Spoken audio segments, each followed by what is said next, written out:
leis econômicas. Os humanos, eles foram criados à imagem e semelhança de Deus. Então, nós possuímos um padrão de personalidade e socialização em conformidade com a cultura, com as leis, com os princípios de Deus, que foram distorcidos pelo pecado, né? A necessidade de conhecer e descobrir foram programadas no homem pelo seu Criador. Tudo que funciona é porque está alinhado com as leis e as ordenanças do Criador. Quer dizer, como aquela revelação que nós já passamos. Deus é um Deus que governa todo o universo através das leis e princípios. Então, se nós não conhecemos essas leis, nós estamos fora do governo de Deus. O nosso trabalho é co-governar também de acordo, respeitando essas mesmas leis que Deus criou e que governa através delas. Seria um governo louco, né? Porque, tipo, numa empresa, uma visão, o dono da empresa com uma visão, com princípios, com valor, e os empregados andando em outra direção, fazendo outras coisas, oferecendo outro serviço. Seria uma loucura. Deus tem uma visão de longo prazo para nós e para todo o planeta, para todo o universo, né?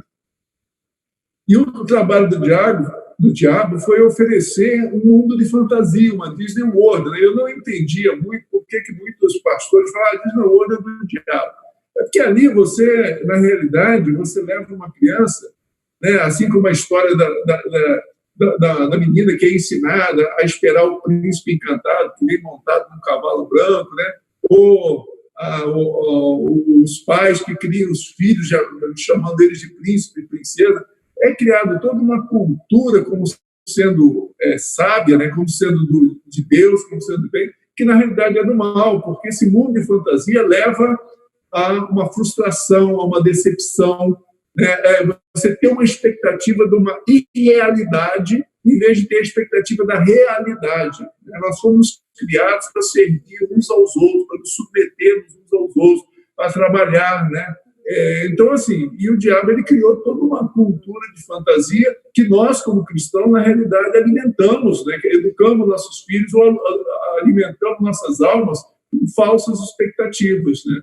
Então, assim, é muito importante nós entendermos que os cristãos, muitas das vezes, não prosperam, como o Daniel falou, porque eles não estão praticando, eles não estão escolhendo a cruz, eles não estão escolhendo o caminho que Jesus diz que era para escolher, como o do trabalho, como a da cooperação, como da conciliação, da harmonia, da unidade, né?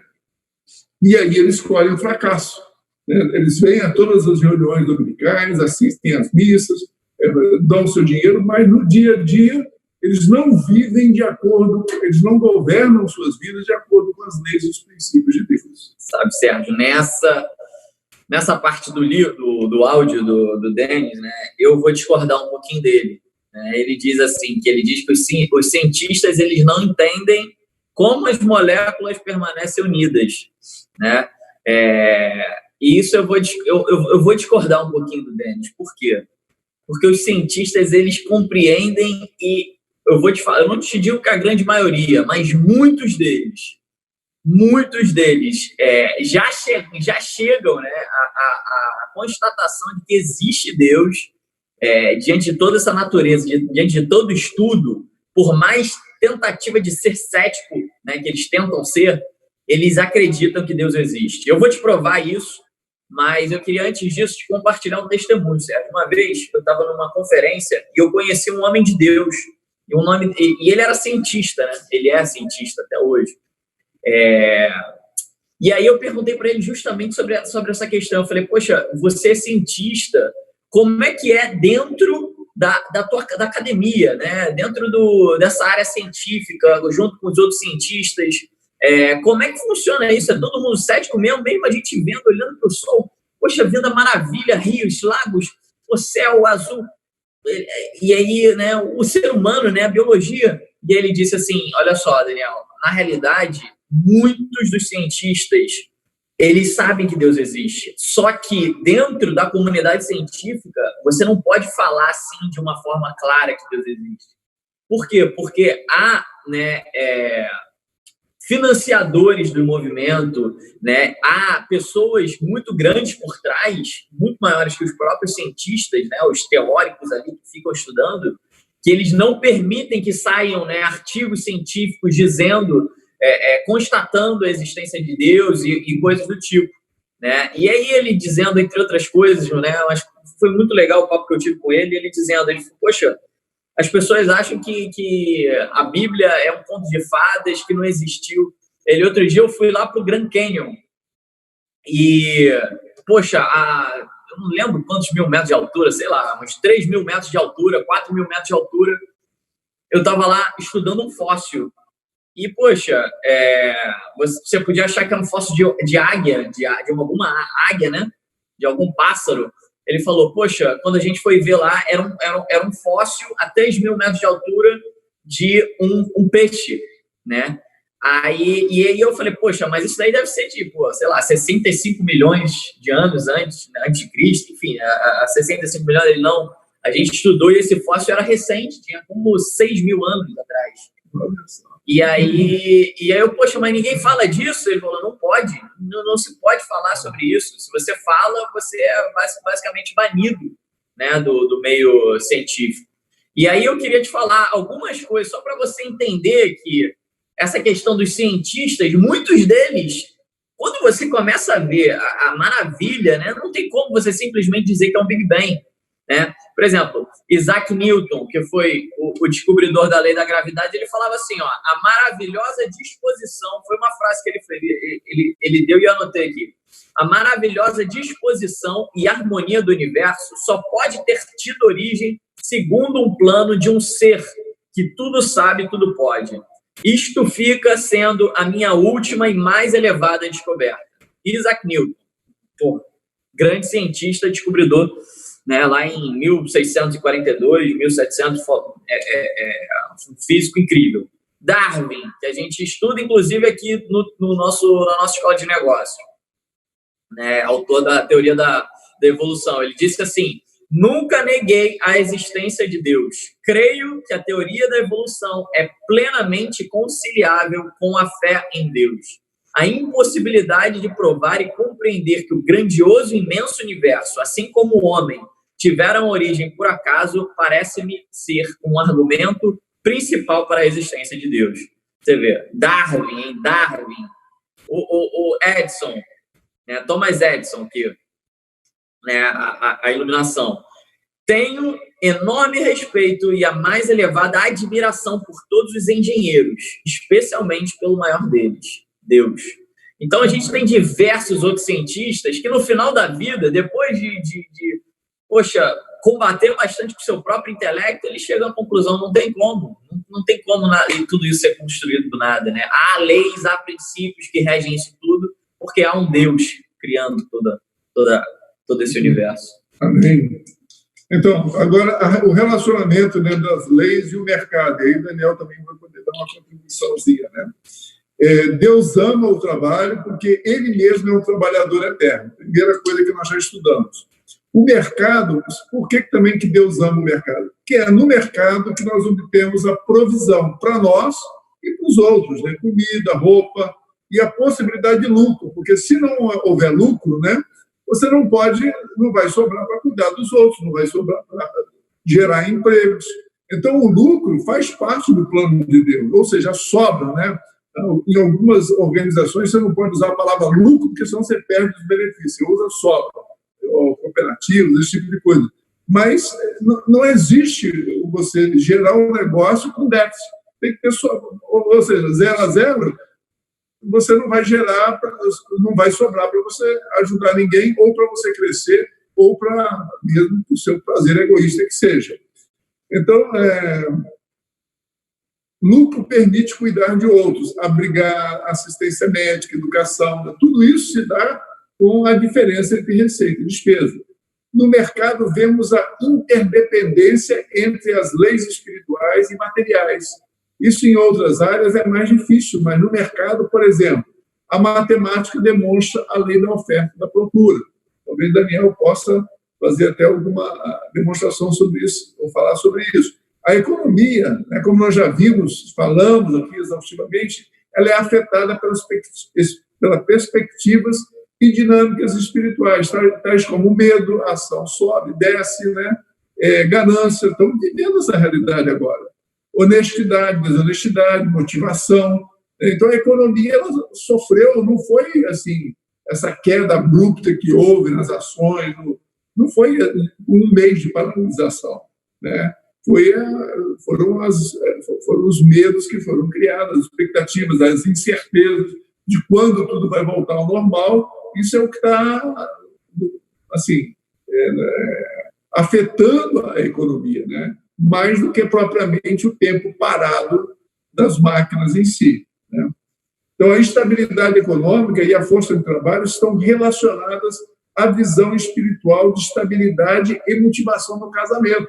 Se você pensa em casamento estável, se você pensa em filhos, se você pensa em transferir riqueza para os seus netos, isso vai gerar uma tendência o quê? De economia, de poupança, de prosperidade para outras gerações. Agora, se você pensa em gastar tudo que você ganha, ou mais do que você ganha, porque você não sabe o dia, você não sabe se você vai ter vivo de amanhã, perdão, se você vai estar vivo amanhã, se não, por que não eu não antecipar o futuro, né? Viver o prazer hoje, o máximo que eu puder. Então, assim, o mercado é tremendamente afetado pelas leis e pelos princípios e valores do reino de Deus ou das trevas, né? Você quer algum? Sérgio, não deu para pegar, de fato, a última vez eu até falei, né? Agora que eu estou me lembrando, que eu falei sobre oferta e demanda, né? Eu expus em relação... A gente fez um quadro aqui, a gente falou, a gente fez uma derivada, enfim, explicando a oferta e a demanda, né? E como se dá todo esse relacionamento e que isso está né, fundado, não é simplesmente em números frios. Né? Não é um acaso, né? Não é um acaso, né, em números frios, mas sim dos desejos dos consumidores. A demanda é o teu desejo, o quanto que você quer comprar sobre aquele produto, né, e a oferta é o quanto que a pessoa está disposta a diminuir aquele preço, aumentar aquele preço, né, produzir mais, produzir menos, né? Então, todo mundo financeiro, todo mundo econômico, né, isso está ligado a leis e princípios de Deus, que na realidade são leis naturais que são influenciadas pelas leis espirituais. Por exemplo, o mercado de ações que o Sérgio falou agora. Eu não sei se vocês sabem, mas existe um índice que mede o medo e a ganância das pessoas. Tá? E esse índice ele é interessante, porque ele é chamado de índice VIX, né? Esse índice ele diz basicamente a respeito da volatilidade do mercado, né? Quando há um ambiente, né, de medo, né, a volatilidade do mercado ela fica gigantesca, né? E aí as pessoas ficam com medo, começam a vender ação. Deixa eu ver aqui, ó, se eu consigo compartilhar com vocês. Experiência dos fatores. Sim, mas a gente pode falar também sobre isso. Como é que é interessante essa questão da Bolsa de Valores? Ó, questão de Bolsa de Valores, por exemplo, eu estou falando, eu não sou radicalmente contra a Bolsa de Valores não, tá? Muito pelo contrário, eu invisto em ações, mas o quanto que você entende do mercado de ações, por exemplo, e você faz daquilo o seu objeto, um objeto de ganância, um objeto de medo. Né? Porque você simplesmente investir em ações pensando no longo prazo é algo de Deus, né? Fala assim, não, essa empresa é uma boa empresa e eu vou investir nela porque vejo que eles estão seguindo os fundamentos de Deus, eles estão seguindo as leis, eles são planejados, eles fazem uma boa gestão, eles têm uma equipe muito boa. Então, isso daí não tem problema nenhum. O problema é muitas das vezes o que a gente vê aqui, que é basicamente o trade, né, que a gente chama, né, que é você compra e vende no mesmo tempo, acreditando que vai cair e descer sem nenhum fundamento. Na realidade, tem alguns fundamentos gráficos e tudo, mas não tem um fundamento que importa para Deus.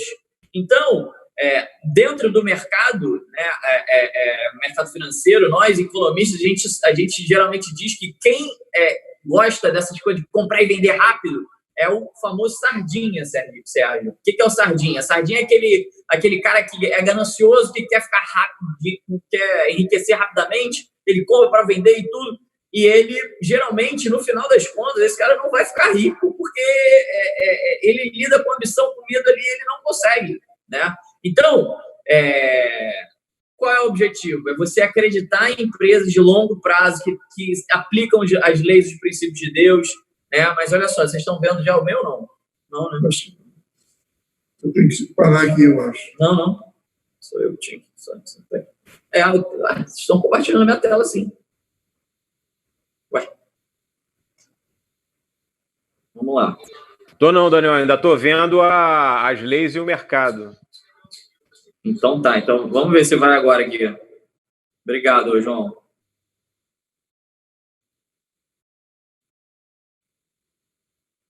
Não foi, né? Quer que eu pare aqui?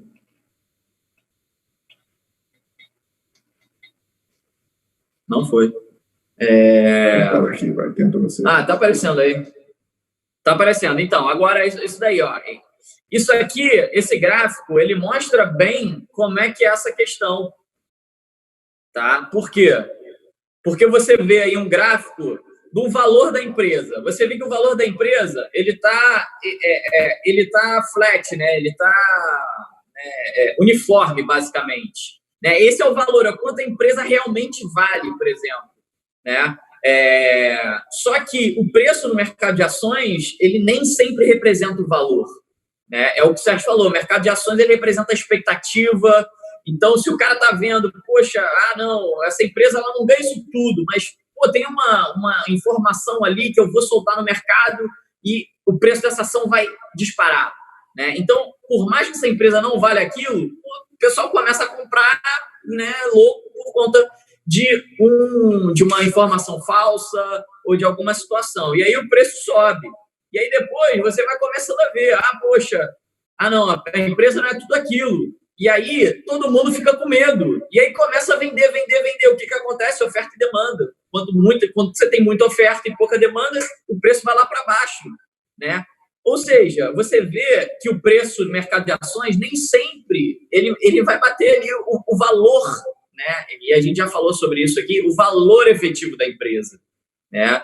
Então, só para dar uma amostra para vocês de como funciona, tá, o mercado de ações, né? Que ele nem sempre, né, ele é definido pelo valor efetivo, né, ou da expectativa daquela empresa, mas simplesmente porque as pessoas elas querem ganhar muito dinheiro ou ficam com muito medo e aí cai e sobe, enfim. Então, assim, há uma interdependência entre as leis materiais e as leis espirituais, né? Quando você... a economia ela é reflexo do que as pessoas elas estão sentindo, do comportamento dessas pessoas.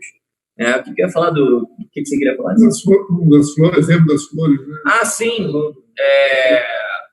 Houve uma dada época, né, em 1600 mais ou menos, um episódio que foi chamado de tulipomania. Isso aconteceu aqui no Brasil também, não com tulipas, mas com avestruz, né? É uma bolha especulativa, como aconteceu lá no crash da Bolsa, ou também em 2008 agora, né?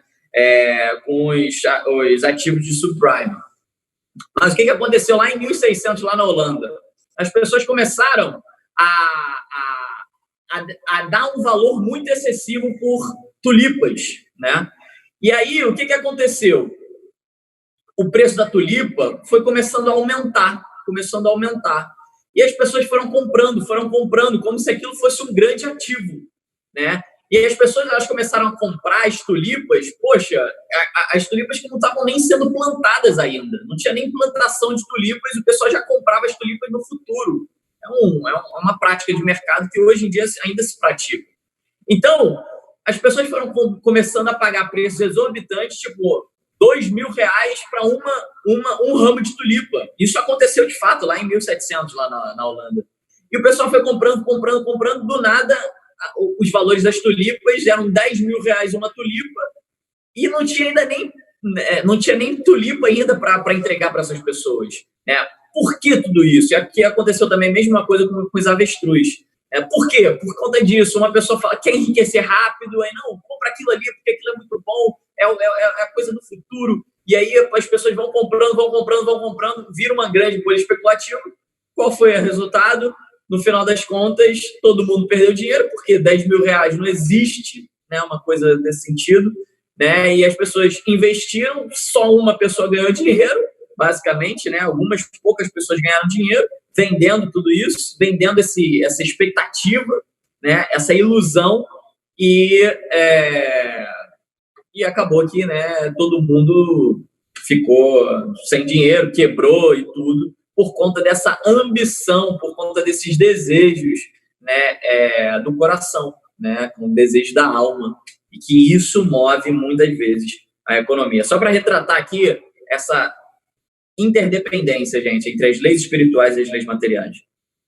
Então, o engano mundano é o seguinte: somos informados falsamente que a Bíblia é um livro cultural, antropológico, né, que estuda sobre a origem do homem, e religioso, cheio de pedaços de sabedoria, preconceitos, mas também cheio de preconceitos culturais, e é de particular interpretação. Ou seja, eu interpreto de um jeito, você me respeita, você interpreta do outro, e a gente tem que respeitar, cada um interpreta do seu jeito.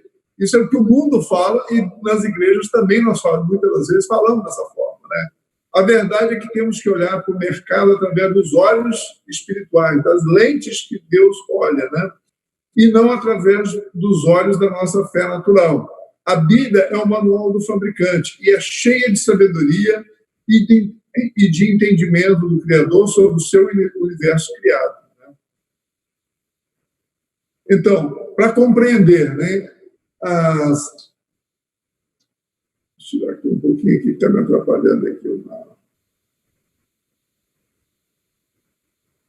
Então, para compreender as leis de Deus, nós devemos renascer espiritualmente para contarmos com a ajuda do Espírito Santo. Então, ou seja, para começar, tudo que nós estamos falando aqui se torna possível devido à ajuda do Espírito Santo, né? Nos ajudar nessa correlação que nós estamos tentando fazer aqui. As leis são reveladas na natureza e nas Escrituras, né? E cremos nos argumentos da Sagrada Escritura em vez de um raciocínio com base na natureza.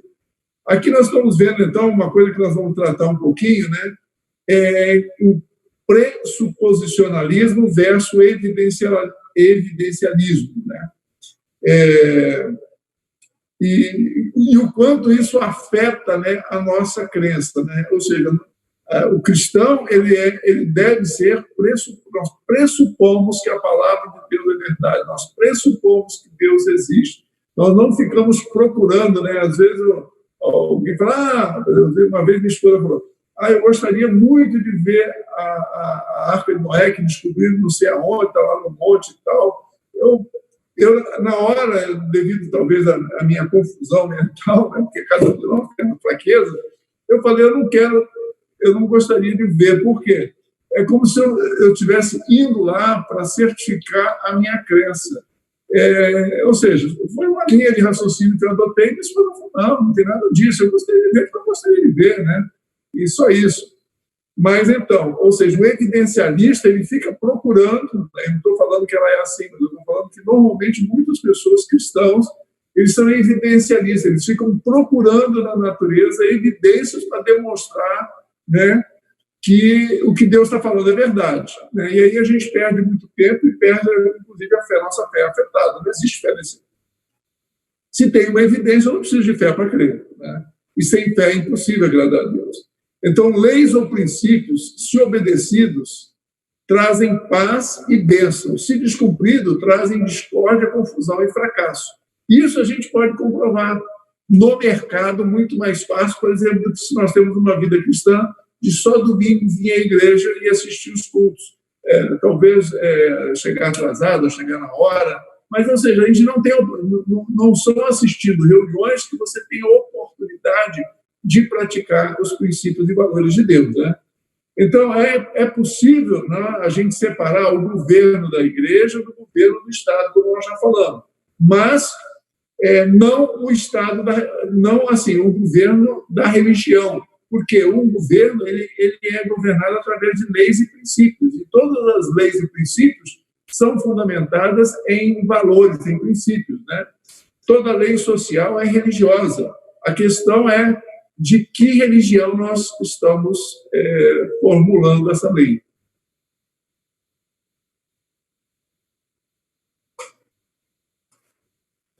Um outro engano, né? Somos informados falsamente que o Antigo Testamento não está mais em vigor, né? A verdade é que toda escritura trata com os 3 fundamentos de negócio. Primeiro, construir estrategicamente. Deus é um construtor estratégico, né? Gestão de recursos, a boa administração de recursos e a resolução de problemas. Tanto o Antigo Testamento quanto o Novo são necessários para se obter uma imagem fiel de Deus, seus caminhos e seus propósitos. Como nós já falamos, o Novo Testamento foi todo fundamentado em cima do Velho Testamento, né? Não vai nesse papo só de graça, que o pessoal fala que só é só graça, hoje em dia é só graça. E isso é importante, gente. Hoje em dia tem muita gente querendo desmistificar o Velho Testamento, dizendo que o Velho Testamento não se... E aí acaba relativizando a palavra. Então, assim, esse é um compromisso que a gente tem que adotar com nós mesmos. É questão de fé. Você acredita e você vê que, de fato, o Velho Testamento ele não contradiz. Tem muita gente que acha que vê um Deus mau no Velho e um Deus bom. Isso não faz completo sentido.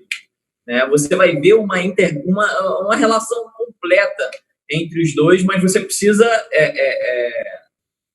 ler de forma, ler e meditar de forma intencional aquela palavra, né? Porque senão realmente você vai sempre achar alguma coisinha e aí interpretar de uma outra forma. Mas isso é muito importante. Então, as leis, elas não se aplicam aos cristãos em termos da necessidade de obedecê-la para obter a sua salvação. As leis não foram feitas realmente para os salvos. Ou seja, a cadeia não foi feita para o justo, né? A cadeia foi feita para o criminoso. Então, a lei ela não foi feita para o justo, né? Agora, a lei, a desobediência às leis tem consequências. Então, o justo precisa conhecer as leis e precisa obedecê-las para ele continuar justo e não sofrer as consequências, né, da lei. Então, os princípios da lei se aplicam em relação a conflitos ou bênçãos. Se você quer ter uma vida de paz, você segue os princípios e as leis de Deus. Ou se você quer ser abençoado, escolha a obediência, né? A lei, exceto as leis de alimentos, as leis alimentares, né, do Velho Testamento, e as leis cerimoniais da religião judaica, ainda está em vigor, ou seja, a lei ainda está em vigor para os salvos e não salvos, né? Mas principalmente para os não salvos, aqueles que desobedecem, eles experimentam a consequência da lei, né?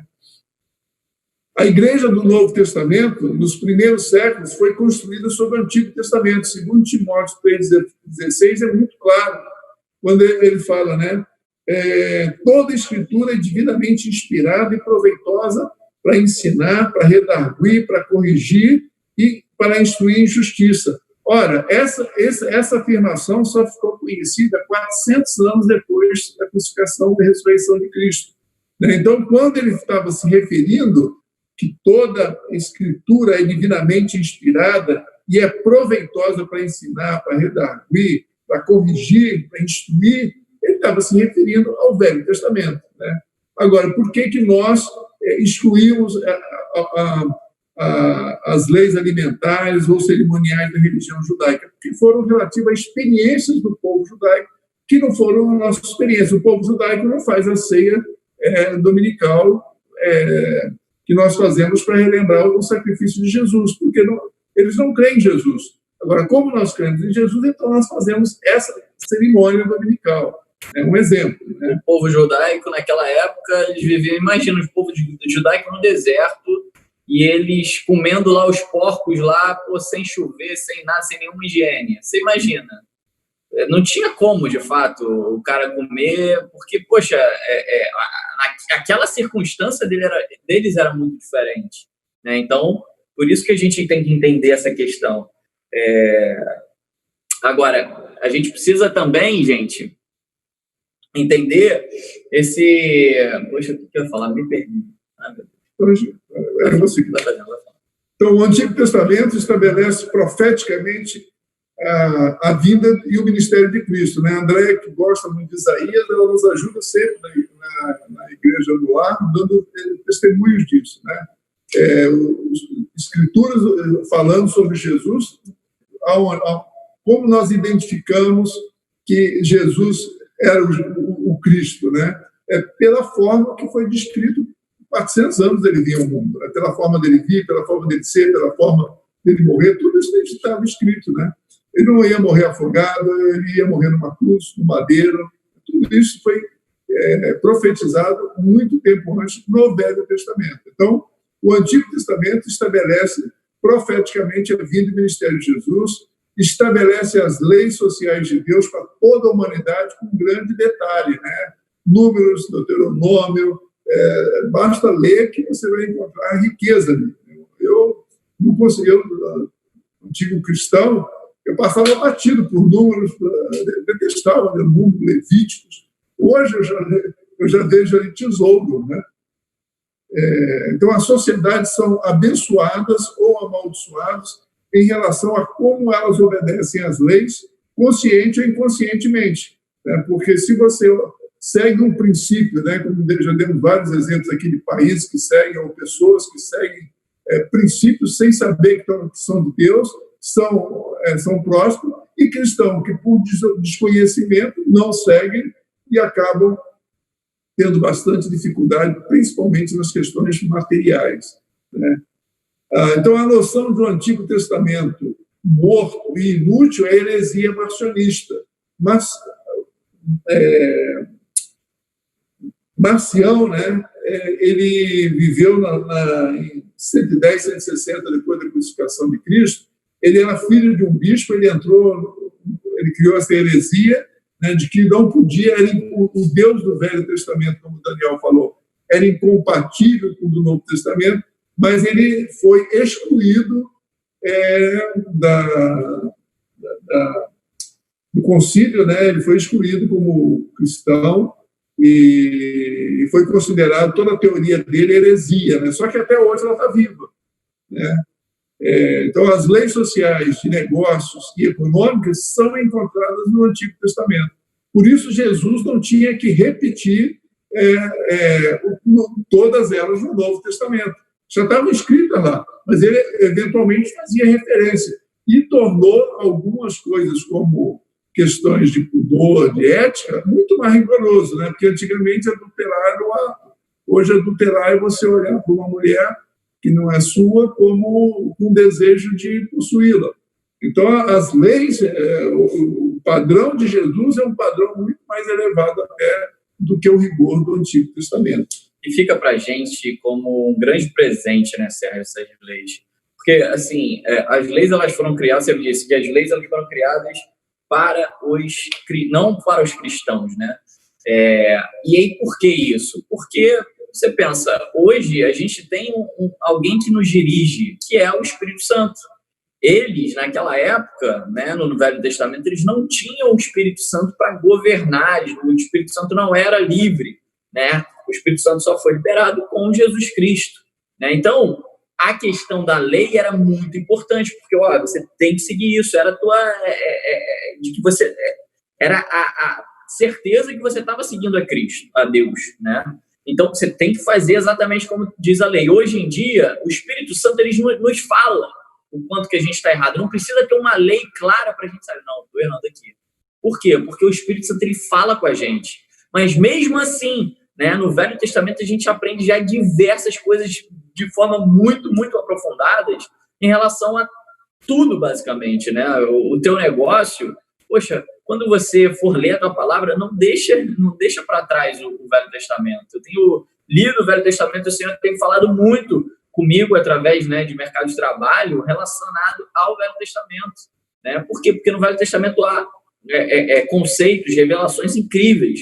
Então, a gente precisa entender a palavra de Deus como um todo. Sérgio, vamos dar uma Vamos dar um... Vamos dar dois minutinhos. Eu só queria, só para a gente não quebrar, por exemplo, Jesus falou, não só de pão viverá o homem, mas de toda a palavra que sai da boca de Deus. Ele estava se referindo a que palavra? A que os seus discípulos ainda iam escrever, ou da que já tinha escrito? É de toda a palavra que sai da boca de Deus, né?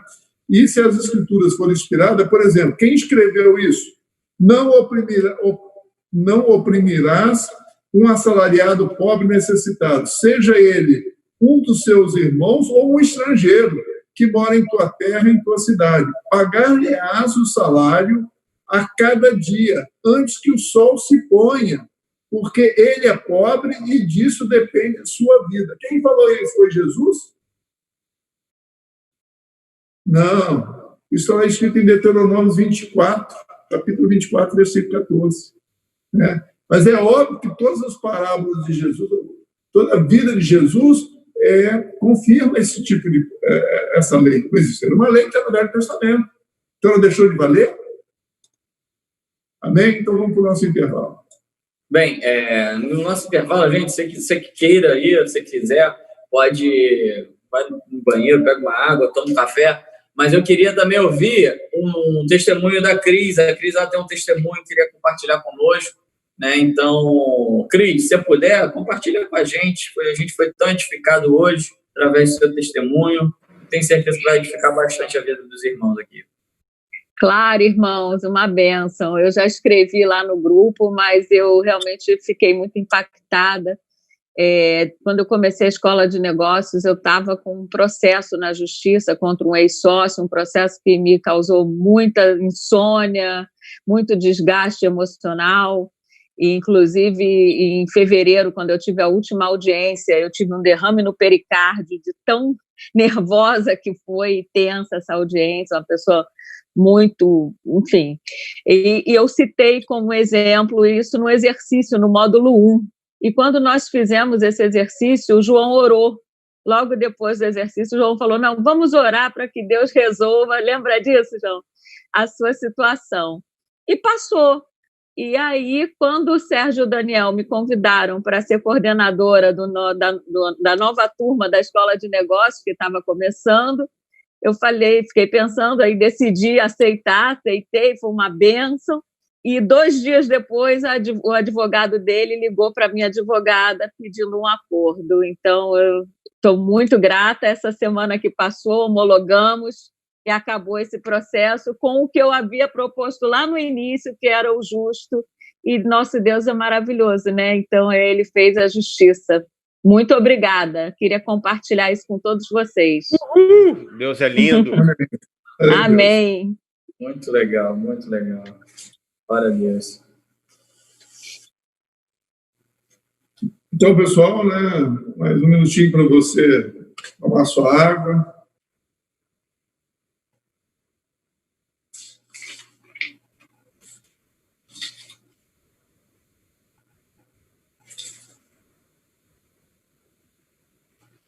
Alguém tem algum outro testemunho para falar, para dar?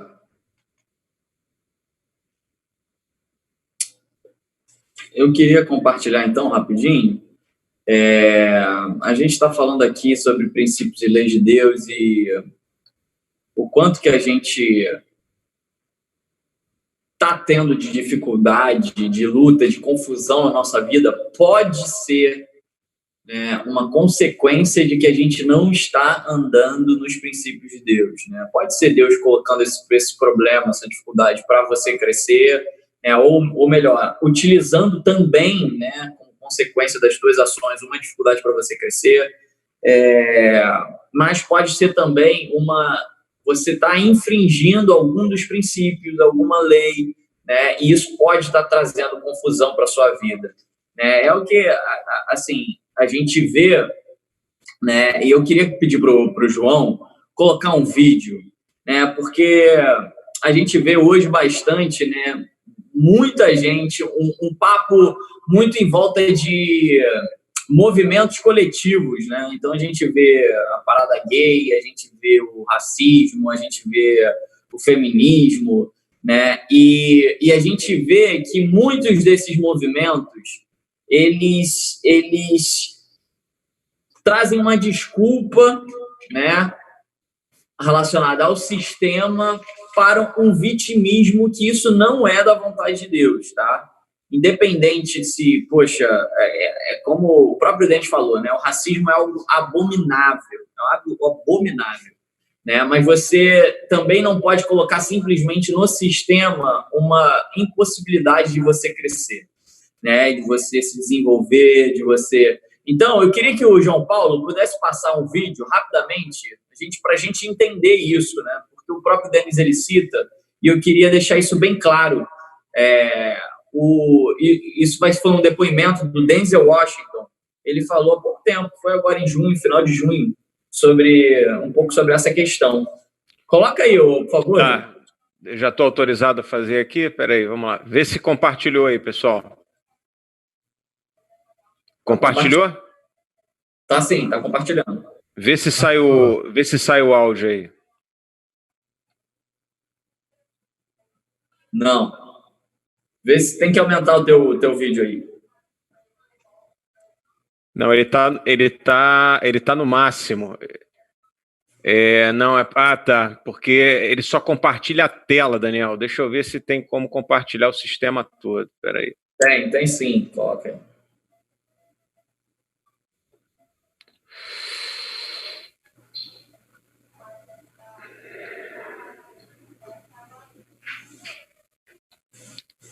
Olha, eu não... A gente vai entender, de fato, qual é, de fato, o problema, né? O próprio Denzel Washington já chegou nessa conclusão. Que o problema não é o racismo em si, né? É uma coisa que vem muito mais profundo, né? E que está arraigado na nossa sociedade e que esses próprios, né? Alguns desses próprios movimentos, eles criticam essa solução, né? Então, vamos colocar aí, João. Não tá no áudio ainda? Não tá. Calma aí, então vamos dar um outro jeito aqui. Pera aí. Eu vou botar o áudio para sair aqui no computador e a gente dribla o sistema. Agora vai sair.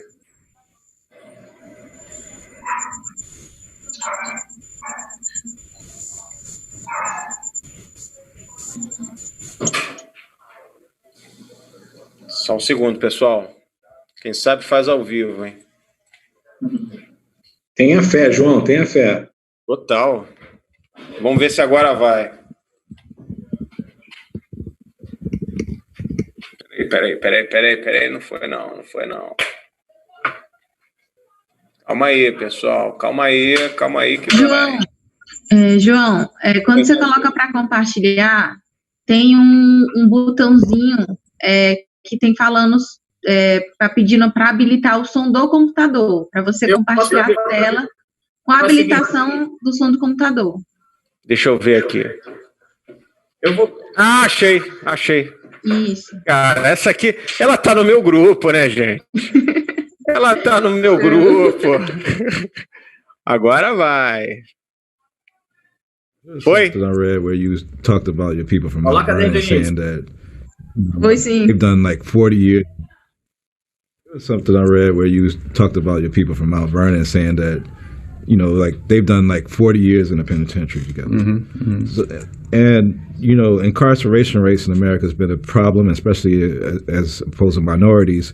And Roman delves into the issues around the legal system. Do you think we've made any headway? I think it's more important to make headway in our own house. By the time the system comes into play, the damage is done. They're not locking up 7-year-olds. Yeah. I was in Chicago a couple of 3-4 weeks ago, and we saw these little kids on bikes with masks on the side of their head, like 5 or 6 of them. And the driver said, "Yeah, they're little yummies." I said, "Who?" He said, "Little yummies. Look up, Google Little Yummy." Little Yummy was an 11-year-old murderer. Wow. And you look at his picture, you'll see the headshot of him, and he's like this. And he got murdered at 11 by a 14-year-old. Wow. Who's doing life now, and a 16-year-old. That makes no sense. You blame the system? Where was his father? Yeah. It starts in the house. It starts in the home. And well, my father got locked up. Well, where was his father? Yeah. You know, like I did talk about my 3 closest friends, and they did, 15 to 25. One did 28, this and that. I was the only one of the 3 that had a father in my life, even though my parents were together. But I still had a father who was a gentle man and a good example, and they didn't. We can blame the system if we want, but they didn't lock any of us up at 7. Yeah. We were all doing enough to get locked up. At 13, my parents sent me in another direction. They didn't have anybody to help them, and they kept doing what they was doing, and the system got them. So I don't. The system is rigged, but why? All the more reason not to help it. Legal. Então, nesse vídeo fica muito claro, o entrevistador, ele fica querendo colocar o problema, né, dos penitenciários, tudo no sistema, né? Não, porque o sistema, porque o racismo, porque são os movimentos de minoria, e o Denzel Washington, ele simplesmente fala, não, o problema não está aí, o problema está que, de fato, por mais que esses caras fossem negros ou fossem pobres, o problema é que aqueles caras não tinham pai. E eles não aprenderam desde cedo a crescer, a serem ensinados, a servir, a serem discipulados. E aí, de fato, né, aí, querendo ou não, o sistema fez a parte dele. Mas o problema não está aí, o problema é mais profundo, o problema é a falta de paternidade. Olha aí, Marcos, para você passar aí no seu grupo de paternidade, de hombridade, eu não sei, mas enfim... então, assim, gente, a gente pode tirar paternidade mesmo, Daniel. Oi? Paternidade mesmo. Isso. Então, a gente pode tirar qualquer um da dificuldade, né? Basta a gente aplicar, de fato, os princípios, a palavra de Deus. Então, a gente precisa entender que o racismo, né, o machismo, eles não são maiores do que as leis de Deus, né? Como a gente disse, as leis materiais, elas são influenciadas pelas leis espirituais. Se falta um pai ali ensinando dia a dia, aquela criança ela vai crescer. E muitos desses movimentos de minoria, eles combatem, né, dizendo, não, poxa, vamos entender um novo tipo de família aqui. Não tem problema esse novo tipo de família, a família pode ser do jeito que quiser. E não é verdade. O pai e a mãe, cada um tem a sua função tão importante no corpo, né, tão importante para a formação do seu filho, né? Então, assim, a gente precisa entender essa questão. Só que ninguém quer ter trabalho. É mais fácil criticar o sistema, é mais fácil ser uma vítima da sociedade do que, poxa, a gente arregaçar as mangas como igreja e, poxa, transformar essa nação através de serviço discipulado, formar bons pais, boas mães, enfim. Amém. Então, seguindo,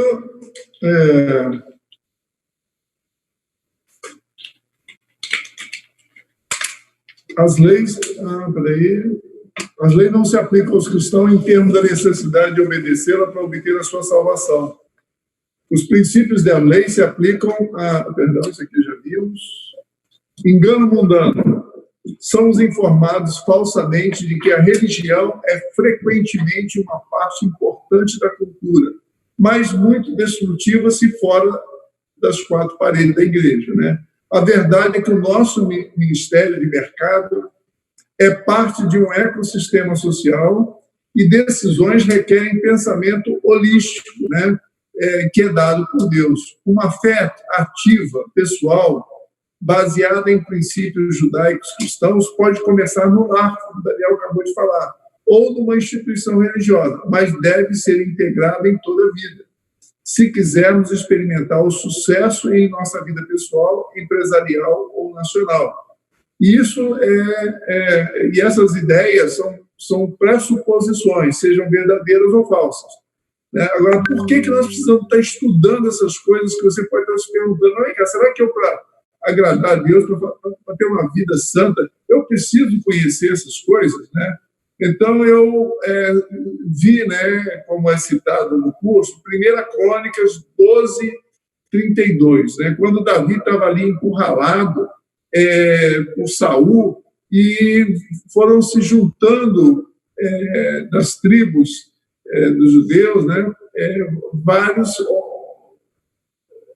uma determinada quantidade de homens, né? Alguns que eram bons no arco e flecha, outros na espada, e foram se juntando, formando um exército imenso. Mas eu acho interessante que em 1 Crônicas 12, 32, diz que da tribo de Issacar vieram 200 chefes com seus parentes, todos eles entendiam bem os acontecimentos daquele tempo e sabiam qual era o melhor caminho para Israel seguir. Ou seja, eram os conselheiros de Davi, porque eles tinham discernimento. Então, se nós queremos mudar a nossa nação, se nós queremos ser uma igreja que influencia, que transforma a sociedade, nós precisamos ter conhecimento dessas coisas. Como é que as ideias são formadas? Da onde vem a cultura que nós temos? Por que Deus pensa do jeito que Ele pensa? Cristãos precisam discernir os tempos que nós estamos vivendo. Amém? Então, assim, questões básicas, pressuposicionais, né? Primeiro, sobre a natureza de Deus. Deus existe? Sim ou não? Né? E todos nós temos que definir bem claro isso. Qual é a natureza de Deus? Né? São muitos deuses ou é um só? Né? Eu não estou falando do Deus Pai, Filho e Espírito Santo, estou falando das religiões que falam da infinidade de Deus. Né?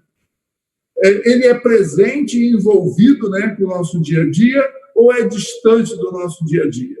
Ele é focado no homem ou em algo muito maior? Né? Ou seja, nós somos importantes ou não somos para Deus? Sobre a natureza do homem, qual a origem do valor do homem, do que você tem, do seu caráter, dos seus dons? É uma conquista de Deus, ou seja, Deus te deu, pertence a você, né, dele próprio, ou do seu papel na comunidade que você recebeu o que você tem, né?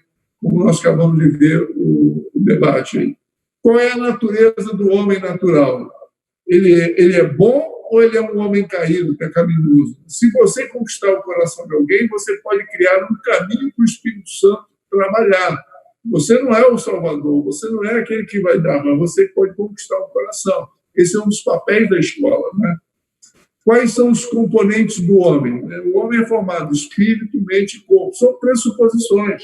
Como é que você prova isso? Né? Sobre a natureza da verdade, né?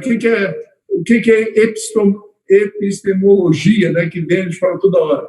É a ciência, né, que estuda sobre por que tal coisa é verdade. Quais são os princípios, quais são os pressupostos que você está considerando para falar o que está falando. Né? Então, a verdade é objetiva ou é subjetiva? A verdade é conhecível ou é impossível de ser conhecida? Só Deus conhece. A verdade é conceitual ou relacional? Essas são questões que estão envolvidas em toda a nossa vida, né? E, principalmente, a gente vai tratar aqui nesse curso. Né? Existem 5 elementos básicos de construção da realidade do homem, não a fantasia de Satanás, que trata aqui nessa escola, que é, primeiro, a natureza e a existência de Deus e do homem. Né? A revelação... Eu vou andar pela revelação ou pela razão? O valor e a origem da vida, né? Propósito do homem e a história, né? A natureza e o propósito da família, né? Educação, procriação, questões de sucessão. A natureza da propriedade, direitos humanos, questões da propriedade ou de administração. A natureza do trabalho, padrões de vida, né? Tecnologia, comunicação, transporte, questões da qualidade, da produtividade. E outra questão que nós vamos estar tratando aqui também nesse curso é a natureza e propósito do governo, né? A natureza da lei, uso e limites da força, questões da lei e ordem. Então, exemplo de falsas pressuposições que norteiam a nossa vida, a nossa cultura. A origem da vida sem Deus. Todas as informações são baseadas numa probabilidade, né, ou circunstanciais, né, ou através de outro filtro. A liberdade sexual sem Deus. Todas as decisões morais são baseadas na esperança da ciência libertar-nos das consequências naturais das doenças e da gravidez. Né? A história humana sem Deus. A história humana não tem nenhum significado além... Né, sem Deus, né? sem os princípios de Deus, sem o pensamento de Deus. A história humana não tem nenhum significado além do desenvolvimento gradual e iluminado do homem e de como ele se descobre através da educação humanista e da tecnologia científica. Então, a gente está no meio dessas pressuposições que norteiam os valores e as verdades que nos circundam, né? Então, assim, este curso, a gente vai estar mergulhando nessas discussões e para que nós possamos ter um discernimento correto do bem, do certo e do errado, né? E nos posicionarmos corretamente e influenciarmos corretamente nessa nossa sociedade. Ou seja, nós estamos diante da árvore do jardim, voltamos ao jardim do Éden. A árvore do conhecimento do bem e do mal, né? É a árvore que oferece o conhecimento, né? Os pressupostos para justificar os desejos do seu coração, de uma vida independente de Deus, né? Eu irei experimentar a realidade independente de Deus, é o humanismo. Eu irei avaliar por mim mesmo o que fazer com a minha vida pertence a mim, não pertence a ninguém, eu tenho esse direito, né? Eu irei adquirir meu conhecimento para justificar as minhas escolhas, né? Isso é a escolha da árvore do conhecimento do bem e do mal, que Deus falou que nós não deveríamos optar, que Eva não deveria comer dessa árvore. Ou vamos optar a árvore da vida, né? Que é a dependência, né? Eu irei me submeter à minha vida e às minhas experiências aprendidas àquele que me criou, ou seja, eu vou viver de acordo com o que ele diz que eu devo viver, né? Não vou avaliar Deus, mas sim confiar nele. Eu vou adquirir o meu conhecimento pela sua vontade revelada e confiar nele, relacionalmente, para me trazer para a sua plena comunhão. Então, assim, essa escolha é uma escolha que está sempre diante de nós, né? A obediência ou seguir os nossos próprios sentimentos, pensamentos, né? E decisões. E isso a vida independente é uma vida que te oferece o prazer a qualquer custo, a todo custo, né? Você vive para ser feliz. E a dependência, você vive para obedecer, né? Sabendo que a alegria e a paz vêm da obediência, né? Não é algo que você conquista por você mesmo, né? Pelas suas ações, pelo seu posicionamento. E por que a palavra de Deus ela fala que, poxa, um rico dificilmente ele vai para o reino dos céus? Porque a probabilidade de um rico viver em independência às leis de Deus é muito grande. Por quê? O rico, ele se acha o dono do pedaço, ele se acha o Deus da sua própria vida. Porque ele tem pessoas servindo ele, tem pessoas todas as voltas dele, ele faz o que ele quer, ele bem entender. Então, a princípio, ele não depende de Deus, né? O inimigo joga essa cilada na cabeça dele. Olha só, para que você depende de Deus? Depende de nada, igual Adão e Eva lá no Jardim do Éden. Você não precisa de Deus. Você já é o Deus da tua vida, pô. Você tem dinheiro, você manda em todo mundo, você faz o que você quer. Enfim, você é dono de você mesmo. Isso é uma mentira gigantesca. É uma mentira muito, muito grande. Nós, no mercado de trabalho, em todos os níveis, do mais baixo até o mais alto, a gente precisa de homens e mulheres que dependam de Deus e de homens e mulheres, gente, que estão dispostos, né, a viver nesse conhecimento da árvore da vida, né? A gente precisa, aqui, ó, esse é o momento de escola de negócios que a gente está feliz, porque vocês estão aprendendo com a fonte, né? Que não somos nós, eu e Sérgio, não, mas é a palavra de Deus. Aqui é a fonte de todo conhecimento, de toda sabedoria que vai dar fruto para você e vai dar boas consequências para você e para a gente, né? Então, antes da gente ir para... Poxa, sabe, isso deveria ser uma regra dentro dos cristãos. Antes de ir para qualquer, sei lá, Harvard, Oxford, Stanford, cara, a gente tinha que comer a palavra de Deus, entender, porque isso adianta, né? Não estou falando, não, poxa, a gente não tem que ir para a universidade para nada. Não, né? Mas, assim, a partir do momento que a gente inunda, né, imerge dentro da palavra de Deus, a gente entende os princípios, as leis, tudo que Deus quer para a gente vai ter uma visão muito mais cética com relação a todo o conhecimento que o mundo quer passar para a gente, que muitas das coisas são pegadinhas, são coisas que não vêm de Deus e são coisas para destruir, de fato, a gente. Enfim, agora a gente vai ter um tempo de debate, gente, basicamente para a gente aplicar. A gente falou bastante aqui, eu sei que hoje foi cansativo, né, para você, porque a gente falou muito de fundamento aqui, tá? Mas a gente precisa também emergir também um pouco na questão da prática, né, e discutir em relação ao mercado de trabalho, em relação ao que a gente tem vivido. Então, meu Deus do céu, eu não acredito que eu fiz isso. Eu esqueci de colocar vocês na turma, mas eu vou fazer isso muito rapidamente. João, você podia me ajudar? Oi, fala aí. Fala rapidamente só qual é o teu time aí, por favor. Calma aí. Rapidamente eu já não tô, né? Pera aí. Cara, eu vou pedir meu dinheiro de volta. Aqui, vamos lá. Andréia Amaral, Jaque Miller, Márcio Petrus, Nelson Ferreira e a Patrícia.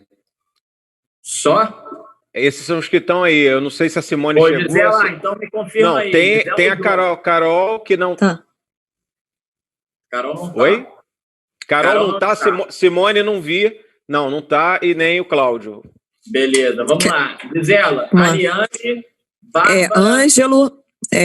vou falar aqui, aí você vai, tá? Beleza. Ângelo, Ariane, Bárbara, Cris, Davi, Eliane, Márcio, Nivaldo e Ricardo. Só quem eu acho que não tá aí é o Nivaldo. Tá. E o Marcos está em qual? O Marcos está no do João. Não. Quem tá no meu é o Márcio Petrúcio. Não, beleza. Estou colocando o Marcos aí. Então, beleza, gente. Não, mas peraí, você tá botando o Marcos aqui só hoje ou ele vai ser incorporado no grupo? Vai ser incorporado. Tá.